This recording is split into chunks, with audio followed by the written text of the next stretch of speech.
You have been very successful at creating a positive sales culture in many different organizations that is remote. And we're talking international at this point. Yeah. So I'd love for you to share some tips for leaders on what they can do, some practical, maybe micro steps that they can take to build that healthy culture, even if everyone's working remotely. Yeah, I think it really started from working and managing retail locations across multiple states. Me and you both did that. And there was something about having to walk into a town I've never been to before, I'm not familiar with, and try and connect with someone younger than me and how to do that. And so I think the first thing I would recommend is the sooner you can get vulnerable and share either stories of triumph or disaster, the sooner that wall is let down and people will let you in.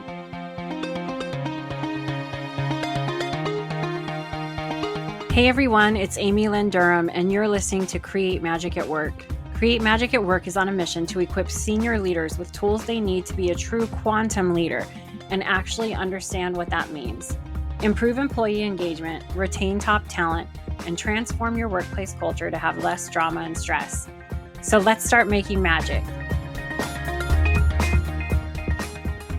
Hey everyone, welcome to another episode of Create Magic at Work. And today is a super fun day for me because I am interviewing and have as a guest for all of you one of my colleagues from the past. We used to work together, and I have invited Steffanie Sadler onto the show to share some of her positivity and her amazing inspiration and wisdom with all of you in regards to building teams, workplace culture, and how to be an amazing connector, because Steffanie is an amazing connector. So we're going to get into all of that in a little bit. But let me tell you a little bit about Steffanie. Steffanie is a results-oriented director of sales with over 18 years of experience in the wireless retail and sales industry.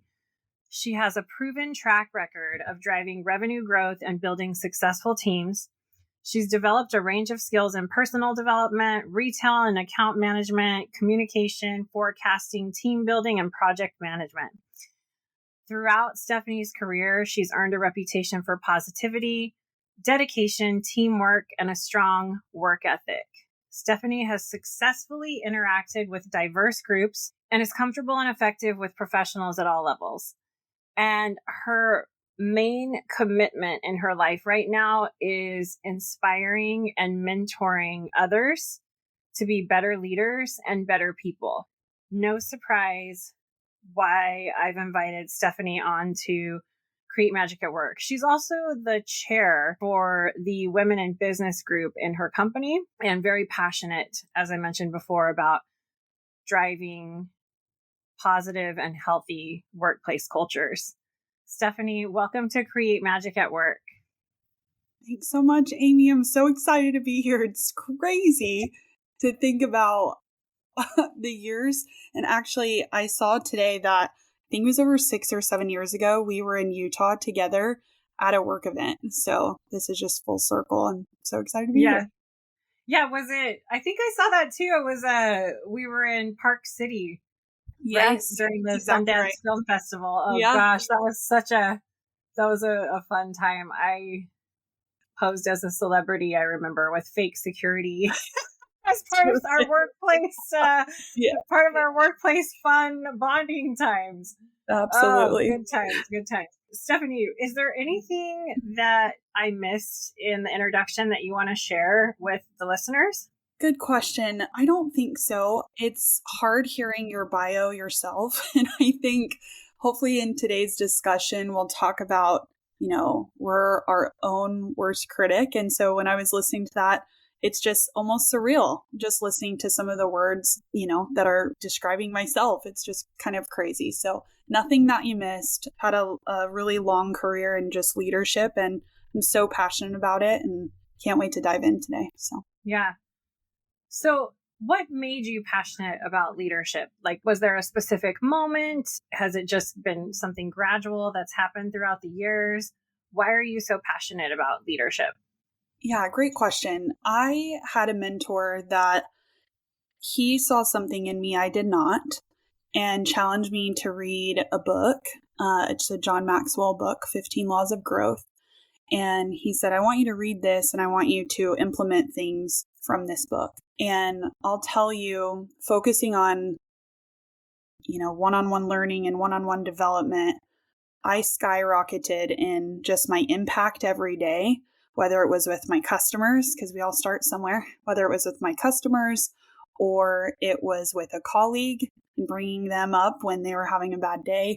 And I just immediately saw the impact someone's words and wisdom have. And so it was gradually, but then there were some years that spiked higher and faster than others.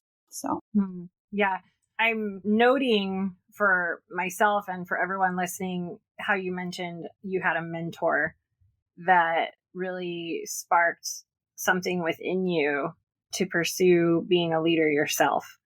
And for some reason, recently, in the energy consciousness of Create Magic at Work, mentorship has been coming up a lot. We've had some discussions, obviously off the recording, and it's very clear from an Edgewalker perspective, which one of the skills of an Edgewalker is being a really high level connector. So I want to ask you, for everybody, if somebody, because one of the challenges I put out a couple of weeks ago was like, what are your goals for mentorship for 2024, right? We're talking in the beginning of the year to each other right now. And it was like, how are you going to seek mentorship and how are you going to be one yourself? And so what would your advice be for someone listening that's like, I think it's time I grow and reach out to someone, or I think it's time I mentor someone? What would your advice be?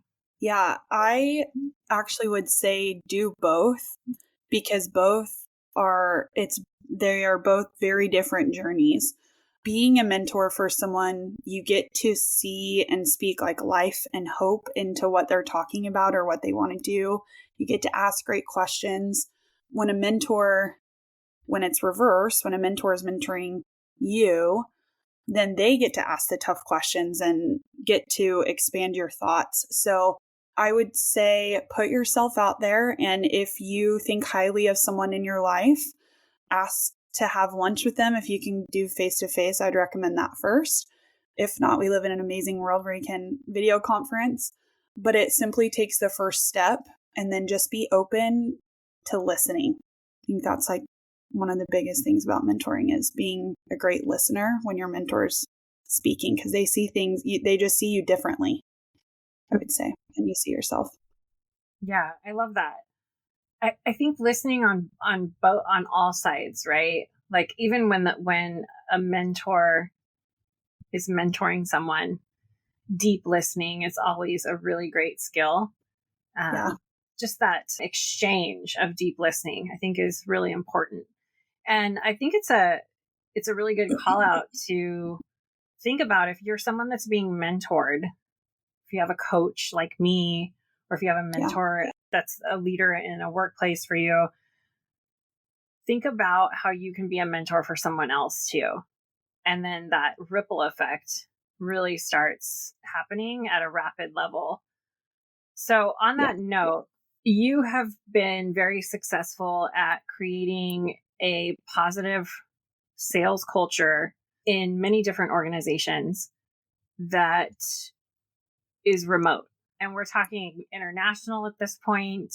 Yeah. So I'd love for you to share some tips for leaders on what they can do, some practical, maybe micro steps that they can take to build that healthy culture, even if everyone's working remotely.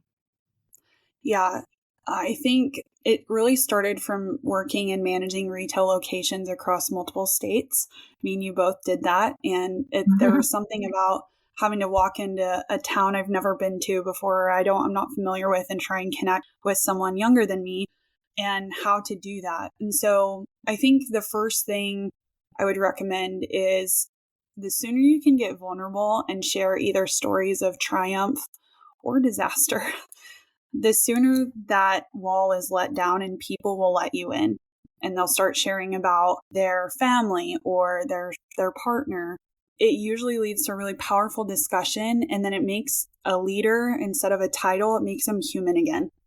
So I've had so many powerful, vulnerable conversations about times in my life where I've struggled. And it's just led to this really raw human connection outside of just being a connector that cares about someone on a sales team. The second thing I would say is really making sure that work isn't just always work.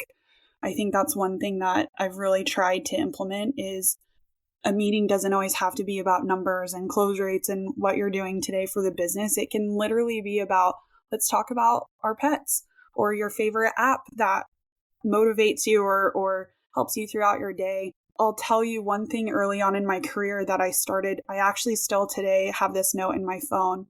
But at any time I would go to a retail location, I would write down the employee name and then 2 things I learned about them. And it's very long. I don't have to do that anymore. But even remembering that someone has a son and a daughter, and maybe I don't remember their names, the next 3 months later I'm there, but I'm like, hey, how's your son and daughter? How's soccer? Years later or whatever. It's just remarkable because people are like, how can she even think of that, So I would say just vulnerable stories and then really listening to people about their lives. We all have really interesting and amazing things to discuss. And sometimes we just need someone to ask about them every once in a while in the workplace. Yeah. Yeah. I mean, we spend so much time at work, like everybody always says, right? We spend so much, a huge part of our lives at work. And to have someone acknowledge our whole self, not just that part that task that you have to do or that whatever your job description is in the moment, I think is really powerful. And you're speaking to, this just came out again. And it was just highlighted again. There was a study done right before the pandemic hit about loneliness in the workplace. And the study basically found that burnout could be contributed to people feeling lonely and isolated in the workplace and not feeling connected. And so fast forward to today, I just saw it again. It's out again. Leaders, in particular, leaders of teams, suffer from loneliness. And what does loneliness lead to? It leads to burnout. And so it takes leaders like all of us to recognize that we have to reach out and do this human connection piece. And that's the courageous and vulnerable part. And really, it's all about making wise and compassionate decisions. And that's the other piece that eradicates burnout is when we have wise and compassionate leaders, burnout decreases by 64%. And it's not something that you wake up and get out of bed one day and you're like, I'm a wise and compassionate leader now. It's a practice. It's a skill that you have to practice daily. It's a daily practice and a life journey. So I heard you mention your kind of like quote unquote daily practices of what you do with people to have that human connection. I want to get into, how do you do that? How do you create this healthy, connecting team culture virtually? Is there any specifics there? Yeah, I have something that I'm kind of known for. And 2 years ago, I jumped out of retail and into my current role that I absolutely love and a great organization. And it's a global org. And I was trying to figure out, how do I connect people that are not from the same town, that it's an open forum, a judgment-free zone, and we utilize Slack or GroupMe or whatever messaging service. And on every Friday morning, I would wake up and have a Friday topic. So some of my favorite are like, what's your most recent favorite Amazon purchase? Bonus points for linking it here. Or show me a photo from this weekend. Or if I was to give you an airline ticket today, where would you go, and post a link? And so it gets all these people around the world connecting on a topic that's exciting and fun. And now when I miss it, because I'm human, when I miss it, one of my other leaders steps up to give the Friday topic because it's become part of our culture for 2 years. So that's just one small thing that everyone can do and doesn't take much. Ask your team, they can come up with their own topic, but that's something I really love. So we call it Fun Friday and post a topic.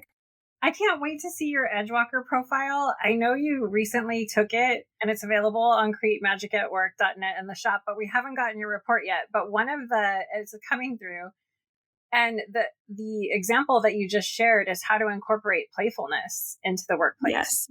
And that's another quality of an Edgewalker is playfulness, how to be playful, not just in your personal life, but at work. And when people are more playful at work, there's more innovation, there's more creativity, there's less drama and stress. All of these things come from that. So if you didn't hear what Steffanie just shared, go back and listen to it again, because you can use her creative idea for the Fun Friday as like a jumping off point for something you might want to try, whether it's just individually or with a team or whoever. So thanks what else it made me think of, Amy? Yeah. Is in your book, you talk about this incredible team event that you did on the beach and the s'mores and the bonfire. And so I think a lot of times people are like, oh, we have to spend a lot of money for culture or for this event or whatever. And you really don't. It's just these humans connecting outside of the norm, talking about non-work related topics. But as I was thinking about that, I remember that story from your book that it's getting people out of that comfort zone to just connect as humans, not just workers or colleagues. Yeah.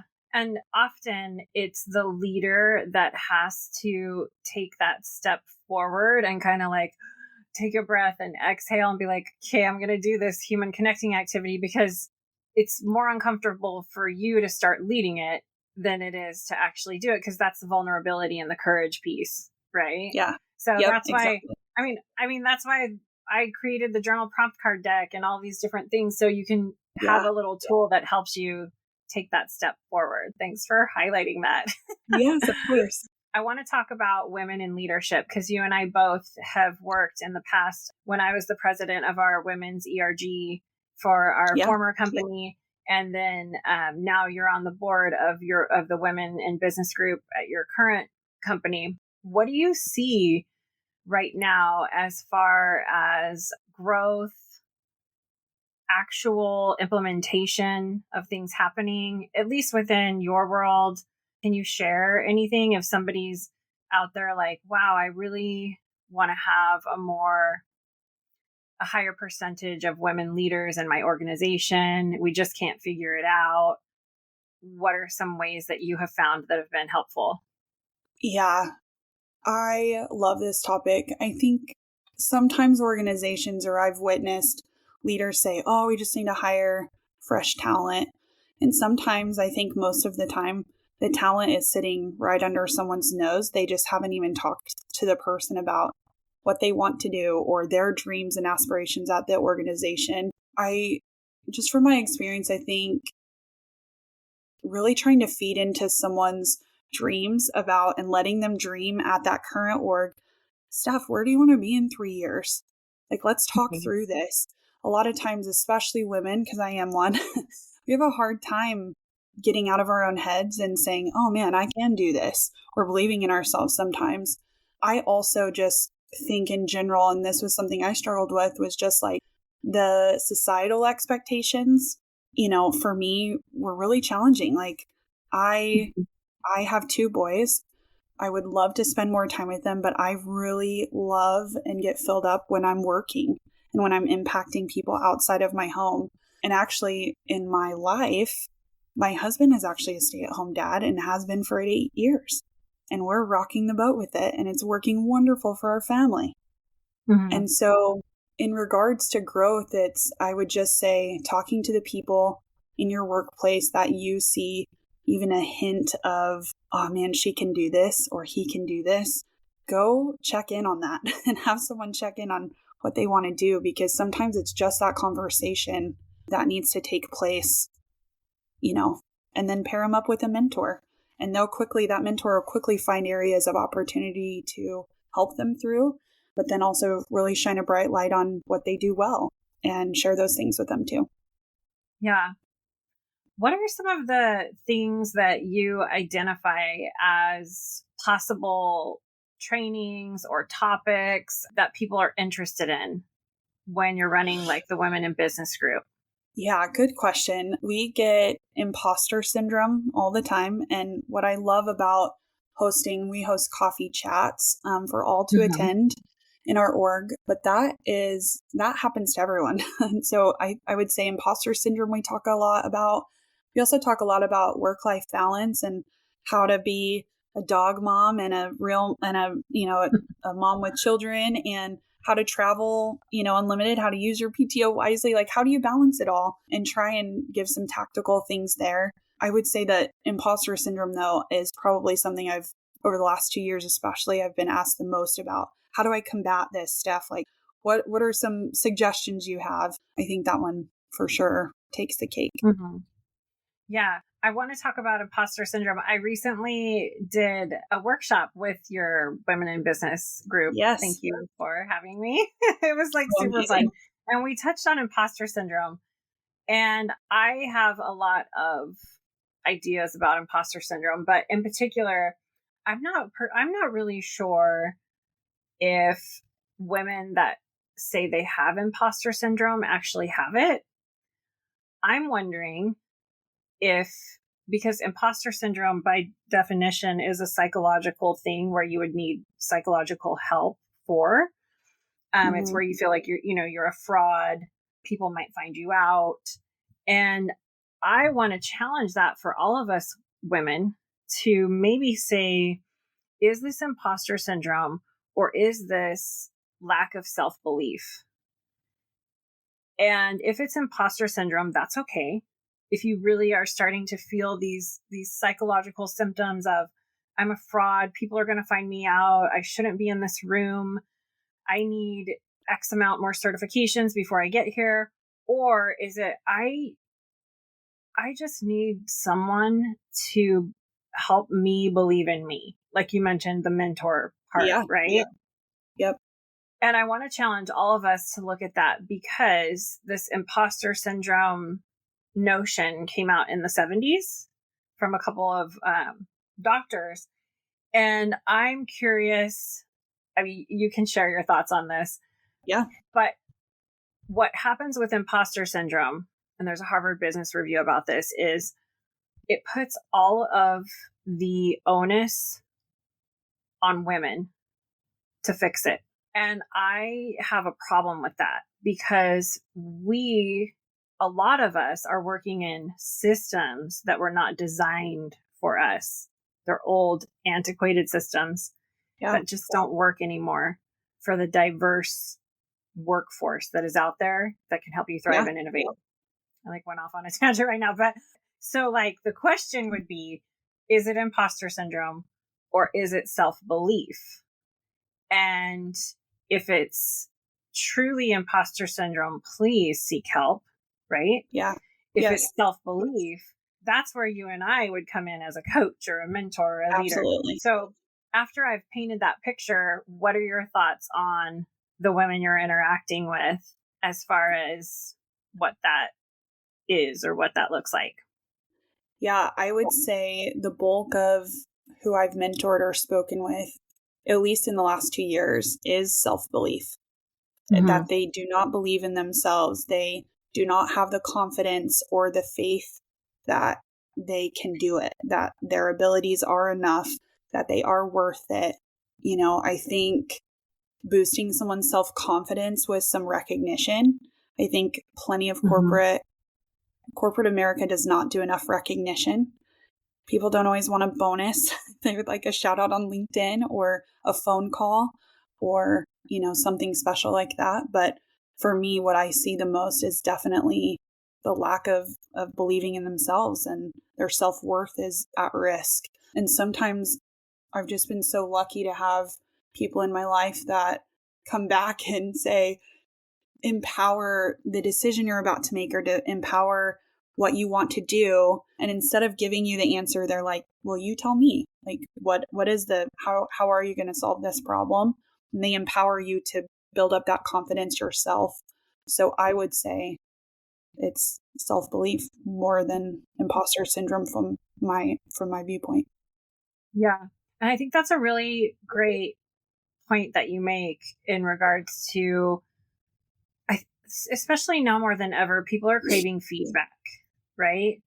Yeah. And, yes, we can offer feedback as far as what we call in the Berkeley Coaching Institute upgrades that we need. In fact, I need to ask you about any upgrades that you thought I could have from the workshop I ran. I need to hear if there were any upgrades I could have done. But also just the craving of like, how am I doing? And I also, as you were sharing, thought back to an episode I did with Dr. Patricia Suggs, who focuses on this quite a bit in her work. And she pointed out that the statistic, and I'll point it out again because I think it's important, that women tend to apply for a job when they check the box on every single criteria that's listed, every single bullet point. If I don't have one of these bullet points, I can't apply for it. I don't have that. Whereas men will throw their hat in the ring if they've got like 50% of what's on the job requirements, right? So there's always that joke, like, gosh, if I had the confidence of every white middle-aged man in America, like I would be like really rocking this thing. And not to put down, I'm not putting down white middle-aged men. I love them. I work with them. I work with many that have huge hearts. I just am reminded of that. And I want to share that stat because I want to encourage anyone listening to just try. The expert comes in the practice and then the doing, right? Yeah. And one of our biggest things that can hold us back is the procrastination in taking that step forward. So you got me on another one. I will say in my last 4 positions, someone helped me to see that I should apply. I was not going to apply. And that is just me speaking from my truth. And so if you're a man or a woman listening to this, the female in your life or that work for you or under you, they do need a push that you see something in them. If there's a new role, they will not just go apply on their own, most women, just from my experience. But that definitely has been true for me. Yeah. And I suspect, thank you so much for sharing that, because I suspect that hasn't been true. That's not true for a lot of people in that case, for sure. The nudge is important. Totally. Before we pull a journal prompt card for everyone listening and for you today, I'm wondering if you have a thought on what a quantum leader is to you. Ooh, quantum. I think of like a Wonder Woman pose when I think quantum, some amazing view of someone. I would say a quantum leader is someone that anyone can approach, that helps those around them more than they help themselves. And then lastly, I would say is someone who advocates for voices that are unheard.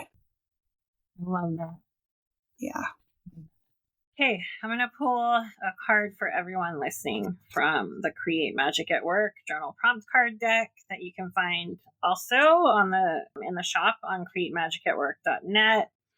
I love these so much. I cannot wait to see what our card is. Gosh, we got one of the most positive cards in the deck. It's inspired by the sun, the actual S-U-N, sun. I love it. So we got productivity. I got the chill. This is such a positive draw. I'm so excited today. Okay, so the affirmation is, I make time. This is so you, Steffanie. I make time to recognize the achievement of others. We literally were talking about this in the conversation. Like the universe never makes a mistake when I pull these cards. It's so cool. So productivity, I make time to recognize the achievement of others. You've actually already shared quite a few tips on how to do this, but I would love to hear if you have another thought, because you're really good at this. How can people acknowledge someone this week in a special way for their productivity or their achievements? Yeah, I think you need to learn your team, but something I love is I know what my team likes to drink, whether it's a soda or coffee, their favorite place, favorite candy bar. That's always nice and quick that you could send them or ship to them. I think people love getting packages. But I think recognition publicly, whether it's an email format or a call, as embarrassing as some people may get, it really does mean the world. And then in the realm of social media and LinkedIn, I love LinkedIn because there's so many people that those posts can go to. So tagging someone or adding that certificate takes 2 seconds to make a certificate. Do that. Or pick up the phone and just call them and tell them how much their work has meant to you. It's very simple, and we overcomplicate it. We think we need some magic formula, and you really don't. It's simple. Yeah. It is so impactful. Even coming from the space I'm in right now as like the solopreneur, when I pick up on when someone says like one sentence and I remember it for the rest of the day and it uplifts me. I led a workshop yesterday and someone said, well, that exceeded my expectations. And I was just like, oh, it did? Because I never hear anything. And I just like do my work, you know? I was like, that's so cool. So it really does make this amazing impact. And what it does is it shifts that person. Then they go out and treat everyone else differently. And then they're recognizing people. That's the quantum leader right there is what you're doing is sending that ripple effect from the person to their family, to their communities throughout. So thank you for sharing that. So that's a challenge for everyone listening is to go out and acknowledge someone this week that you feel needs to be acknowledged for their work, their achievement, their productivity, someone that brings you joy at work, all of those things. Yeah. Steffanie, thank you so much for being a guest on Create Magic at Work. If people want to reach out to you and connect with you, how can they do that? Yeah. Everyone can find me on LinkedIn. That's where I try and connect the most. So just find me. I spell my name uniquely. So check out the notes on the podcast. And I can't wait to connect with folks there. Love it. Yeah. We'll have every way to connect with Steffanie in the show notes. And thank you so much for sending some magic to everyone today. Thanks, Amy. I want to thank each and every one of you for coming back every week to listen to a new episode of Create Magic at Work and really helping to support and advocate for healthy leaders, workplaces, and lives for all of us. If you want any information on how to connect with me, click on the link in the show notes. You'll get access to all of the social media links for Create Magic at Work. Stay following along for more amazing episodes where we help you improve productivity and profitability in the workplace and decrease stress. Sending magic to everyone, and see you next time.